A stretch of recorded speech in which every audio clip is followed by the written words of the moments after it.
आपण जन्मतर्फे कव्हर करतोय ज्योतिबा फुले यांची जयंती.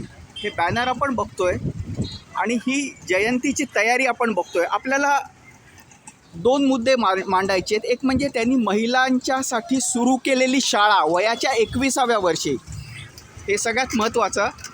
आणि त्याआधी शाळा सुरू करण्याआधी त्यांनी एका शाळेला भेट दिली की जर अशी शाळा सुरू करायची असेल तर त्याचा नक्की ते प्रत्यक्षात कसं आणता यावं यासाठी त्यांनी प्रयत्न केले. साधारण वयाच्या 21व्या ते 24व्या वर्षी त्यांनी ही मजल मारली. दुसरा मुद्दा सत्यशोधक समाज. तो बराचसा उत्तरार्धात त्यांनी त्याची स्थापना केली, पण जवळजवळ 60 वर्ष सत्यशोधक समाज कार्यरत होता. हे सगळ्यात महत्त्वाचं.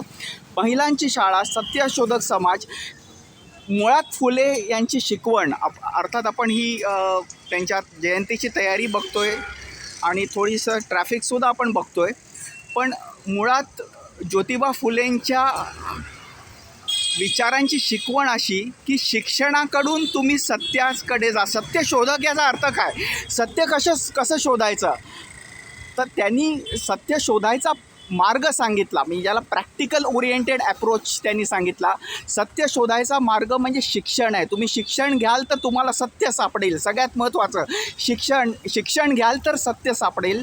आणि जर तुम्ही शिक्षण घेणार नाही, मी पुन्हा सांगतो, जर तुम्ही शिक्षण घेणार नाही तर तुम्ही अंधारात राहाल. तर हे महात्मा फुले जयंतीचं सेलिब्रेशन आपण कव्हर करतोय.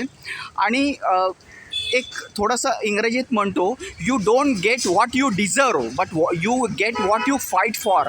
म्हणजे जे तुम्हाला पाहिजे ते मिळत नाही, पण तुम्ही ज्यासाठी लढता ते तुम्हाला मिळतं. ही ज्योतिबा फुलेंची सगळ्यात महत्त्वाची शिकवण जी आपल्याला या शॉर्ट फिल्ममध्ये मांडायची आहे.